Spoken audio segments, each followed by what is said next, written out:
Good morning, everyone. Suzanne Taylor King here for the Productive and Prosperous Entrepreneur Coffee Chat.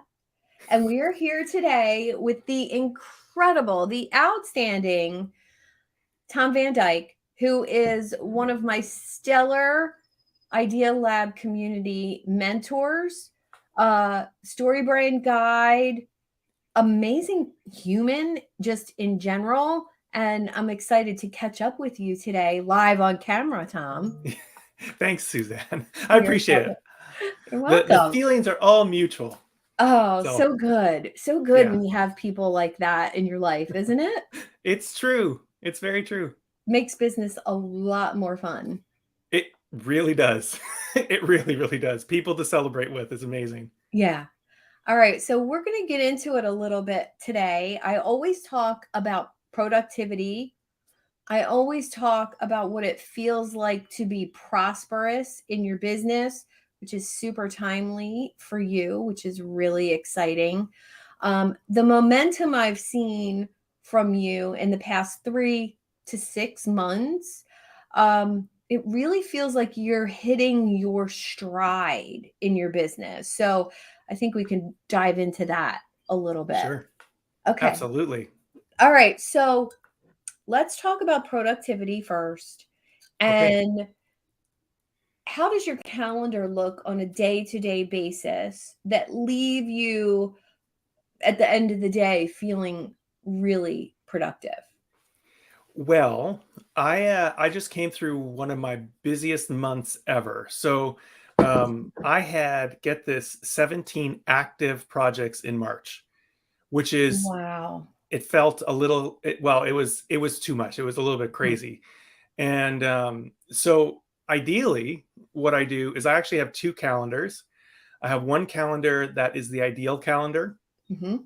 So it's in red. And then I have my actual calendar, which is in blue. Mhm. And they're side by side. And my Mhm. red calendar is kind of like my guiding principles, how I block out my days. I do time blocking. Yeah, me Um, too.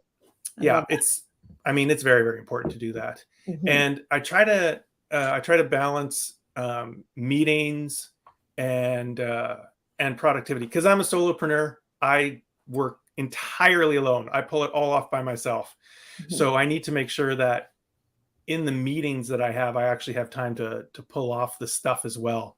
Yeah. And yeah, so my calendar looks very full all the time.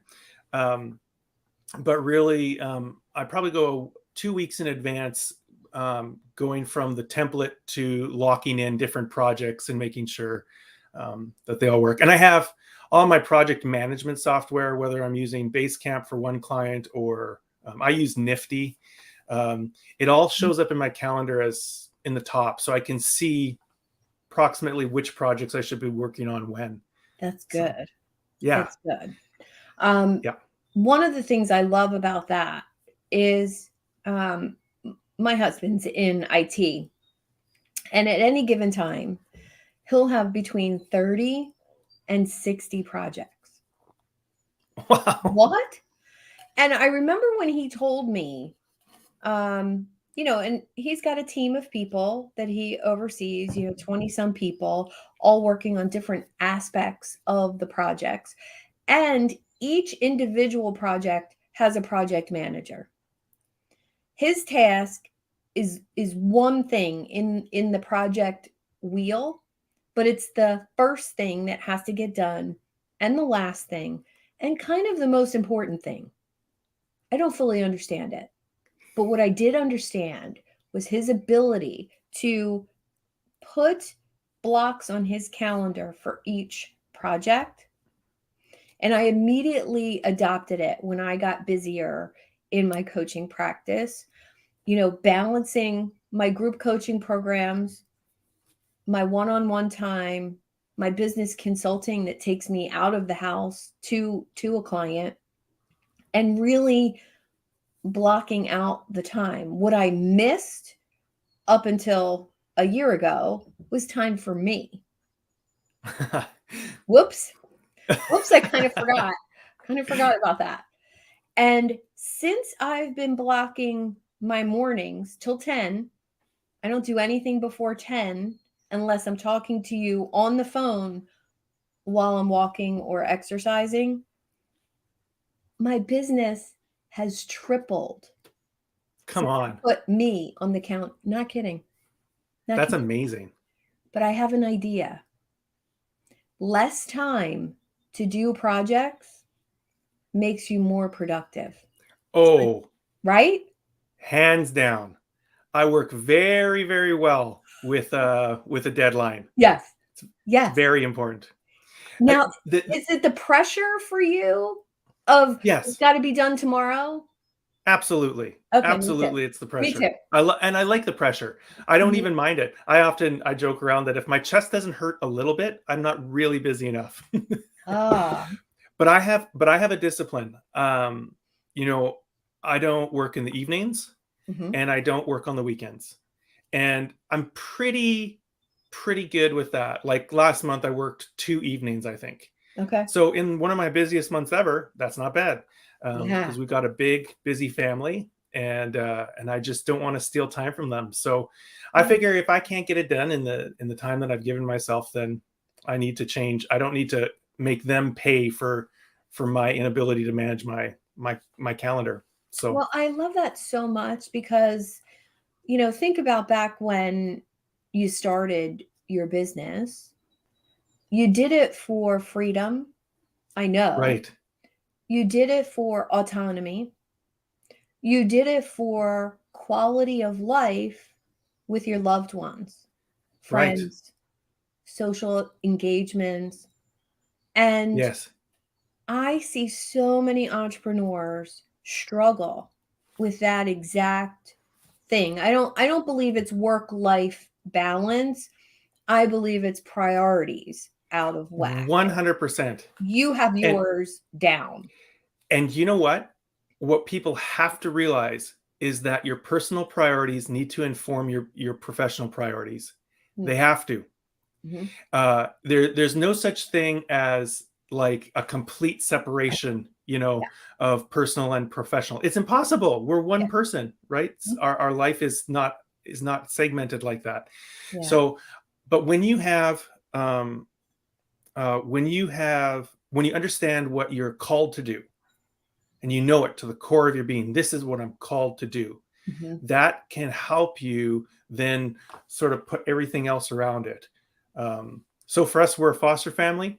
That's what we're called to do. We're called to take in kids, who come from hard places and love on their families, and it's Mhm. very challenging and it's very busy, and the work has to support that. Yeah. So yeah, Yeah. Well, I'm a huge fan of that part of you. My son is adopted, and it just I don't ever think about it until I'm in this situation where, it's time to talk about it. right, And it that's why I work for myself.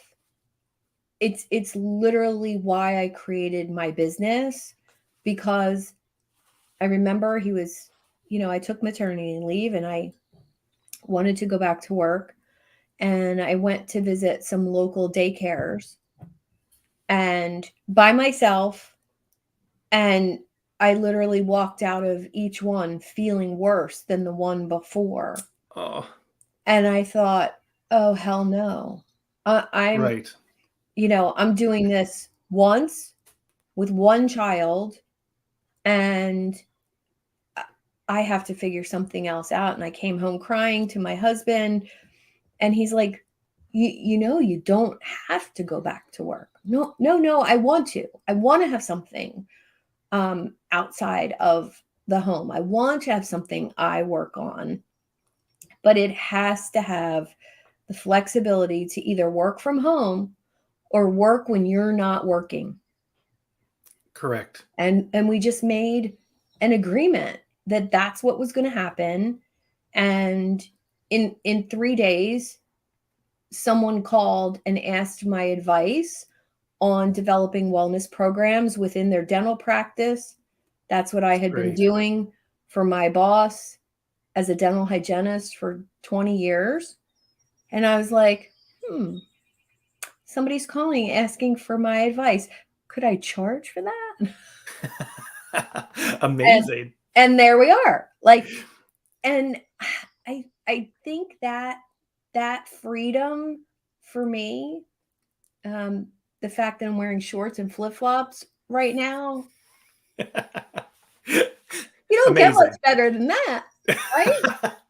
But you know what else? You know what else I found is that if I like it when when the personal side of my life, when the problems are bigger than work problems. Ooh, I like that. And the reason is I can always bring myself down. There's very, very few things we do in business that are like the challenges we face that feel so big to us. They're actually not that big. Yeah. And with that perspective, you can overcome them really easily. And Mhm. one of the ways you remind yourself that my challenges are not actually that awful is by looking at other places in the world where people are really having a very, very hard life right now, Mhm. or just looking at some of the stuff that my kids have had to come through, the trauma they've experienced. Yeah. And then you know that you're going to go deal with something that actually is going to last beyond your lifetime, right? The way we invest in our children is a legacy that's incredibly powerful. Now, my business feeds into that. I want to be able to support that legacy and support that, you know, that I want to support health for them. Mhm. Um, but then I have to figure that out. And that's fun. I love the game of business. I Yeah. absolutely love it. It's been the most shocking thing about starting my own business is how much and I don't mean game in a like a sleazy way, you know, where you're just trying to take advantage of people. I know It's like, exactly what you're saying. but it's like figuring out how to bring your value to the world. Mhm. Better yet, figuring out how to bring other people's value to the world. Mhm. That is that is so exciting. It's like an escape room. And when you figure that out, you get the key to that door. Yeah. Ah, man, that's fulfilling. I love it so I much. I I love the fact that you said that because it's the when you figure out one what you're here to be doing, in your business, and that's an evolutionary process, right? It Right. if Oh, you're yes. open to it. If you're open to it, Right. it evolves. But I remember the day out of my mouth came, well, I'll help you extract that intellectual property that you're sitting on and not profiting from. And I drove home from that meeting and I was like, oh my God, that's what I do. That's what I do for people. And it was such a profound shift because instead of selling all the things, you know, I'll help you build your social media. I'll help you write emails. Right. I'll help you do it's literally about my client. It's not about what I'm Right. going to help you do. It's about my client and that they're not living in that space of having their genius out in the world, and they're certainly not profiting from it like they could be. And that's tragic. Yeah. That's actually tragic because I say this all the time. I believe that now this isn't universally true, but I believe that most people have something important to bring to the world. Now, whether they can turn it into a business and whether or not they have the skills to be an entrepreneur, you know, and build a business around that great thing, Mhm. that remains to be seen. But probably we can coach them towards greater success. No, I know Yeah. we can always coach people towards greater success. But my competition, and this is actually something I learned from you, my competition is not the other people who do what I do. It's just not, Yeah. because there is enough work in the world for all of us. You're a coach who helps other coaches. I think at one point you said it's kind of a funny thing because you actually, in some ways, you're helping your competition get better, you know. But But yeah, you're a coach. You're a business coach who coaches other business coaches. I but mean, it's I, just I incredible. but I never set out to coach, other coaches ever. I Interesting. never I never went out looking for them. I didn't have them on my list as an ideal client. And when I first started, officially, business coaching, I was a life coach and Oh, wellness interesting. coach first. And what I noticed in that journey all the people that were attracted to me were entrepreneurs. And Interesting. the reason, even when I was teaching fitness at a local gym and my clients walked in the door, the people who ended up working with me were self-starters, they were entrepreneurs, or some sort of like working for themselves, but for a company like a realtor or financial advisor. And I was like, what is it about me that attracts that? And Well, it yes. was, And the reality is, I've never ever met a coach that doesn't have a coach. yeah, Because yeah, when it's part of your value stack, when it's part of your priorities, then you invest in the things you're asking your customers to invest in. for sure. Um, so that's great. But and yeah, I just love that though. I think that our greatest competition is not other people who do what we do. I think it is ourselves. Oh, the kids are home. I'm not sure if you can hear Oh, that in the background. hello. Sorry about that. That's quite Um, right. Happens here that's part too. of working from home. Real world, real world stuff here. Yeah. So yeah, but I love it when okay, now I lost my train of thought. We are our greatest competition. It's a Yeah. mindset thing and a noise thing. Mhm. And if we can overcome our own limiting beliefs and we can learn how to break through the noise, and that's what then we're golden. Yeah. There's an audience for everybody. I really, really believe that. Yeah. And that's really, it's a perfect segue into talking about what you actually do for your clients. And I am lucky enough to have experienced part of what you do for your clients. And I can honestly say, from working with you, the information that I received about myself, the insights about my business, about my community, it gave me a leg up like nothing else I Hmm. have ever done. Even though I've read the StoryBrand book, I've read Business Made Simple, I've applied 90% of the ideas and the processes into my business. Like, I feel like I'm an awesome student, but the implementation of it, the magic of StoryBrand, of Marketing Made Simple, of Business Made Simple, is really working with a person like Mm. you who does what you do. Because you can, obviously, I read a lot, right? I have tons of books. I just bought 3 books on creating super fans and advocates in your business. Why? Because I'm going to write a newsletter about that. But the bottom And line, you need three books to have like one newsletter, right? so I need 3 books from 3 different perspectives, Oh from yeah. influencer perspective to a Facebook famous person perspective Right. to a scientist perspective, a book that nobody's heard of, from a Interesting. social scientist.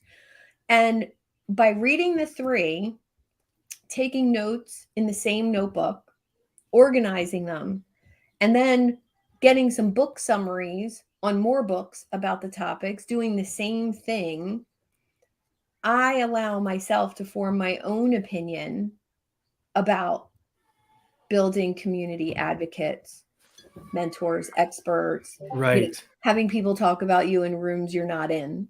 Right.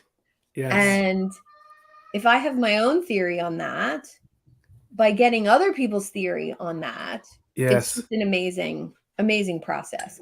Um, but the work of StoryBrand, let's talk about what that Sure. looks like. I know the process I went through with Right. you and what I received, but what does it look like for you to work with someone and then provide those assets to them? Yes.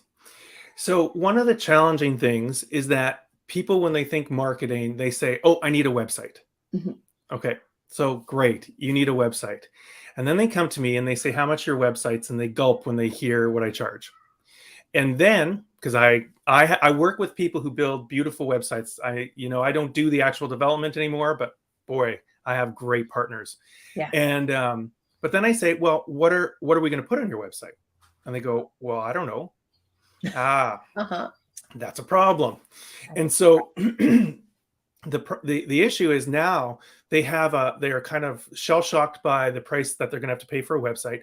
And now I'm going to put another project before the website. Yes. And it's also expensive work because it's got incredible value, and it's a lot of work, and but it's incredible value. And what that means is I sit down with them and we talk about the 7-part framework of StoryBrand, and we literally map out their brand story. And it's and so what we're doing is what we're trying to do is we're trying to get extreme clarity about what they do so that we can frame a story around it and engage people. Because people daydream 30% of this is what Donald Miller says. People daydream 30% of the time unless they're engaged in the story. So and I've been saying this a lot lately too, but every story is a sense-making device. Okay, it's a sense-making device. If you think about it, every major world religion or worldview for thousands and thousands and thousands of years has used either oral stories, cave painting stories, then they got to a written alphabet and they could write down their stories. Why? To make sense of the world. And today we go to movies and we celebrate them at the Oscars and the Emmys, and we say these stories help us make sense of the world, right? Yeah. And so our modern myths are doing exactly the same thing that the ancient myths did. And what you'd be stupid not to say one of the most effective sense-making devices of all time. You'd be stupid not to use that, right? Yeah. So we need to figure out how to use the power of story for our own branding. And usually it's a very painful process because entrepreneurs who are very close to their own products and services love them and believe in them and talk way too much. Way too much. Yeah. I know. Susan Finn, thanks for being here, my friend. She said it's really how we make sense of the world. And if you want to have a business that people understand, how many of us, when we first started, people didn't understand, I don't understand what you do. Right. What is it that you do? Yes. And I remember doing a Facebook Live very early in my health coaching practice. And because I had makeup on, and 3 weeks before I had promoted a client who sold makeup, the person watching the video thought I sold makeup. And that's what I was talking about. Right. And that belief that I sold makeup traveled through my entire family. And it left me scratching my head. Like, what do I need to do to have people understand what I do in a clear, succinct way? I need to have 2 or 3 sentences on my website. Yes. That come out of my mouth that I have memorized. Yes. It's just a must. Business. It's so critical. People do not know how to talk about their own businesses. And you know what's even scarier? Sometimes the boss knows how to talk about their business, but the employees don't. And your employees on their off time are your sales team. They're your marketing team. They're telling their family members and their friends about what they do for a living. And if they're in construction, they're talking about the house that they're building or whatever. They're marketing for you all the time. Yeah. And if they don't understand very clearly what you do, you're in trouble. So I have a new client coming on at the end of the month, and they're a tech startup. Really excited. They're a 15-person team right now, Mhm. and the CEO is the marketing department. Ah. And when I talked to him, it was really funny. When I talked to him, he literally talked a mile a minute. And I said, "Your brain is full, isn't it?" He's like, "I am going so fast all the Mm. time." And he said, "The reason I need to hire you," and I wasn't even trying to sell him, actually. We were just having a connecting call. And at the end, he's like, "What do I need to do to get you?" And Wow. I said, I "Well, love I you know." I wait, said, I "Well, wanna let's say talk." something right there. Yeah, That is the goal when you meet with people one-on-one or in a networking situation, you're in a breakout room. You wanna be able to describe yourself and what you do so well that you don't have to sell. You don't have to. People right. raise their hand and say, "How do I work with you?" So this is funny, Suzanne, because and I got to get back to the story. I have to remember what I was going to say. Okay, I'll tell you the point of the story, and then I'll tell you how I Okay, got this client, because that's okay. awesome.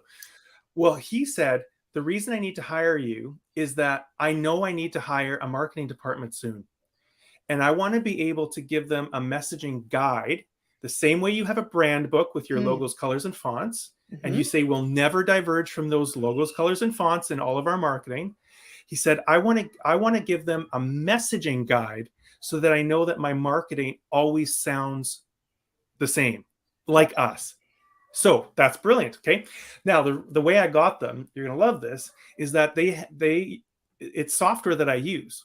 It's Oh, fantastic software, and it's a transcriber for Zoom and stuff like that, mhm. and and uh, and it's free for solopreneurs.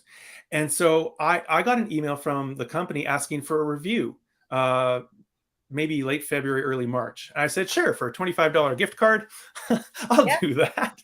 yeah. And so, but while I was doing it, I emailed him and I said, look, I'm in StoryBrand, and people in StoryBrand love your product. And he emailed back and he said, well, I've never heard of StoryBrand before. So I emailed him back and I said, would you like a 30-minute complimentary overview so I can teach you what StoryBrand is and how it can transform your business? And he said, yes, I would like that. Wow. So, you know, I think, first of all, you have to believe in what you do. Mhm, It's very important. mhm. But we're so afraid of putting ourselves out there. And Mm, by the way, I am too. You challenged me a month or two ago to reach out to, maybe 5 or 6 people on LinkedIn every day, the kinds of people I'd like to know and do business with. mhm. I struggle to do it because I don't I don't want to be that cold call guy, It it, it wow. but it doesn't Well, have to be. just look at that. What happened with the software that you actually use, Right. right? Um, I got a I got a call, not long ago, and it seemed like the person was calling to, find out about coaching and work with me. It wasn't. It was a cold call. Um, but I called them back and I said, "Thanks so much for calling. I don't need what you're offering, but can I make a couple suggestions for the message that you leave if somebody doesn't pick up the phone?" And he was like, "Yeah."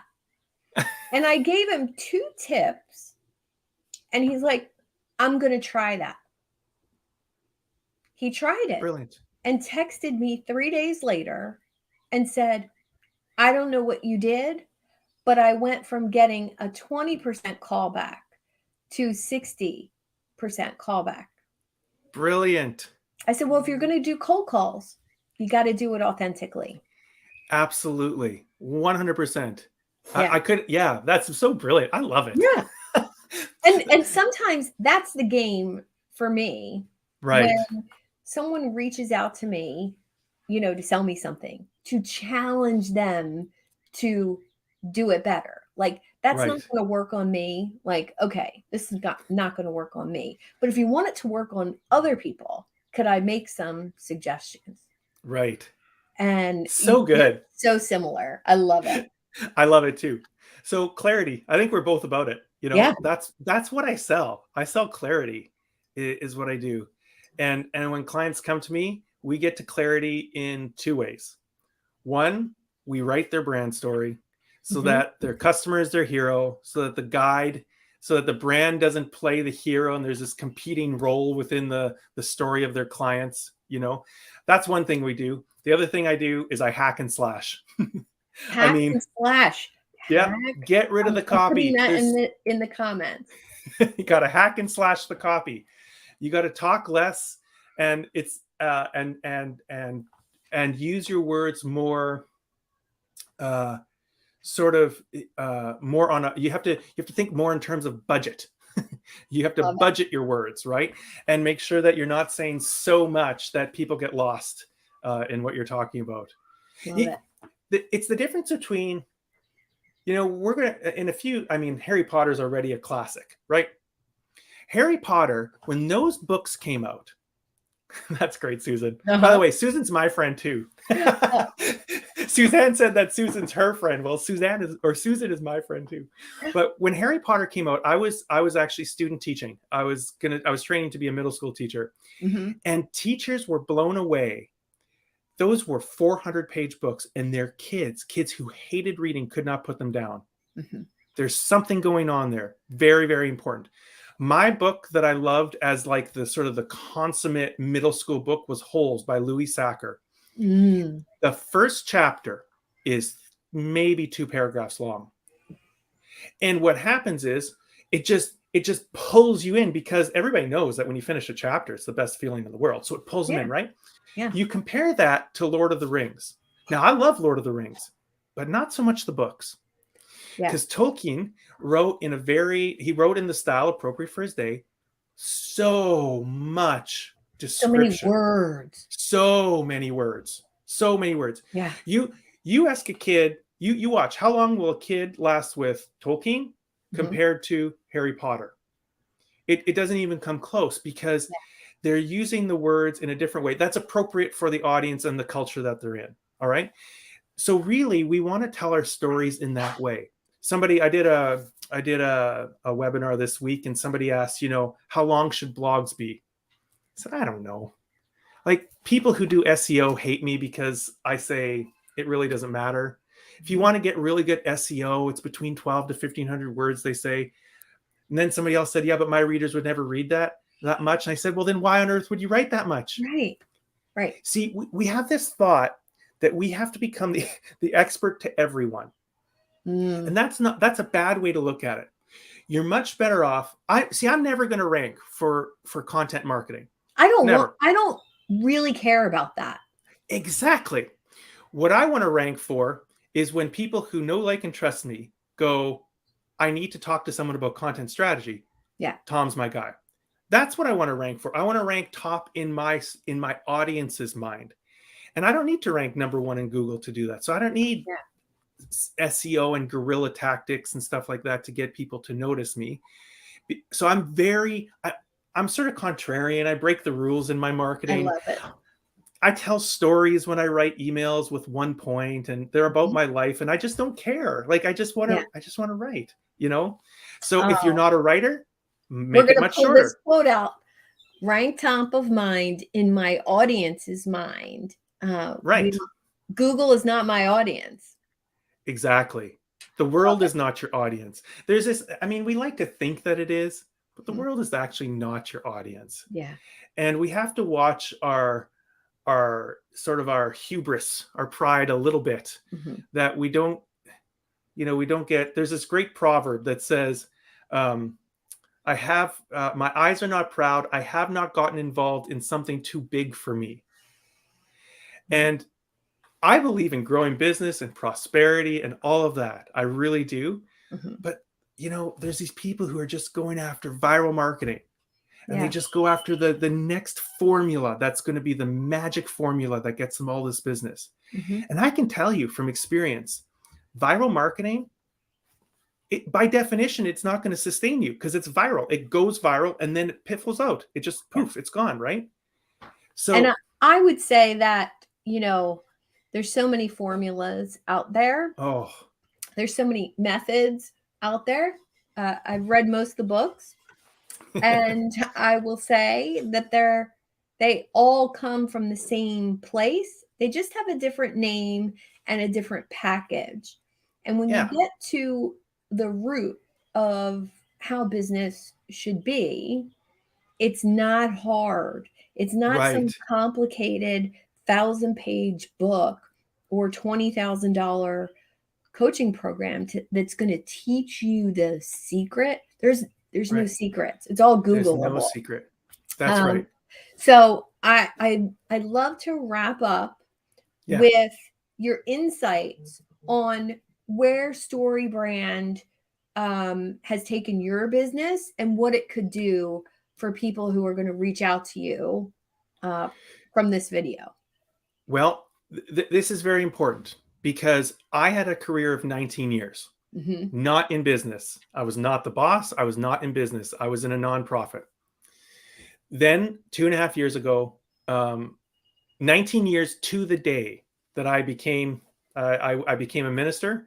I became an entrepreneur, and I had nothing.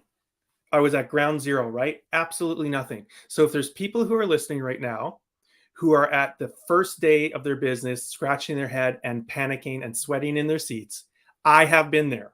I am. We have a big family. My wife needs to take care of our kids. If I don't make money, that's it, right? I can't fail. I have to succeed. StoryBrand gave me a repeatable way to start building my business. So first of all, it's a copywriting framework. So it gives you a way to talk about what you're doing. And then it gives you a way to talk about, like, if you think of your brand as a book, the offerings and services within your book or your brand are like chapters in that book. And so now I can talk about each chapter really, really well. And I Yeah. didn't know where I was going to land. I didn't know whether I would do websites or digital advertising. I didn't know any of that. But they gave me a way to they gave me a roadmap through. That's the same thing it can do for other businesses. It helps you clarify exactly what you're doing right now. And we can clarify where you want to be in 10 years, actually, quite frankly. Yeah. And so that's That's one of the things that it really helped me see was that future vision. So right. thank you for that. Yeah. I mean, it is aspirational, right? Yeah. It is aspirational. A book is aspirational. We want there to be a character transformation. So that's the first thing. On a personal level, the StoryBrand community, I've never seen anything like it. It's one of the most authentic, generous communities. So I'm a Yeah. certified guide. The support that you have there is unbelievable. I can literally go there today, put a problem down, and have 5 responses in 20 minutes. It's just incredible. That's what we're dreaming for the Idea Lab. The Idea Lab is going to get there, where it's like people go there for answers, or they go with questions and they get answers. I can't wait for that. Well, I'm thankful to, have people like you helping me do that, guiding me to do that. The input from the Idea Lab experts and mentors has really just allowed me to be in my creative zone of genius and get the attention, get the notoriety, get the public view, like all the things I'm really good at doing, plus the elevated relationship building that we're creating between us all, Yes, not only the members but the mentors as well.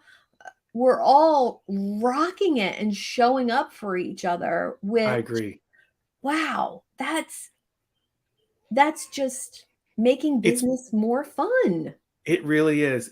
I mean, there's just no way that anybody possesses all the skills they need. Right. It's just impossible. Yeah. I'm a copywriter and a strategist. I love words and strategy.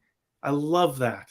I love bringing clarity to your brand. I love helping you think through how you're going to attract and nurture your ideal audience, and then how you're going to invite them to buy it from you so that you can add value to their lives.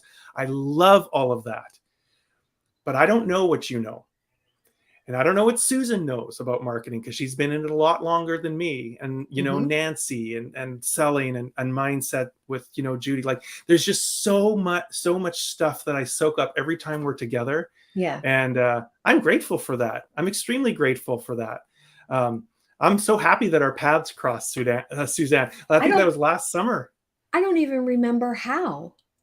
It was a content workshop I did, but I think you heard about it through a different network, SCN, I right? Like did. it's just I did. so Yeah. everything just when you have an abundance mindset and you genuinely care about people, Mhm. you add skills to that. Oh my goodness, Yeah. then you're in good shape, and Yeah. so I'm very grateful for it. Well, me too, my friend. So thank you for joining today. And how can our listeners find you and get in touch with you besides coming and hanging out with us in the Idea Lab? How do they reach out to you? So, is there a place that I can put a link? Yeah, I can put it in the link if you, or you can come back to LinkedIn and drop it in the comments. Absolutely. Sure, maybe I'll do that. That's what I'm going to do. Yeah. But one of the things that I'd love to tell your listeners about is that I do a monthly StoryBrand training. So it's on the first Wednesday of every month. It's free. It's 1 hour, and I teach three main topics on a rotation: the StoryBrand framework, how to use it, what it is, and why it's important, Hmm. how to apply that to your marketing made simple, and then how to use your messaging in sales. So how to use story, not just in your marketing, but now to actually get people over the threshold to buy from you in the customer's the hero keynote. So I'll make sure I share that in the comments so that people can check that out. And Wonderful. by all means, please let's network on LinkedIn and at the Idea Lab. And thanks for the opportunity, Suzanne, to put that You're all out so there. welcome. Thank you for joining me on this community building adventure. Yes. 2023 is going to show us some wonderful things about being in community with each other and what it can do for your business, your network, and even your inner circle. Because we all know you are the people that you hang out with. And if you want to hang out with some great people, I'd love to invite you to the Idea Lab for Entrepreneurs. The link will be in the comments as well. And thank you, Thom, for joining us today on the Thank Productive you. and Prosperous Entrepreneur Coffee Chat. All right. Bye now. Bye.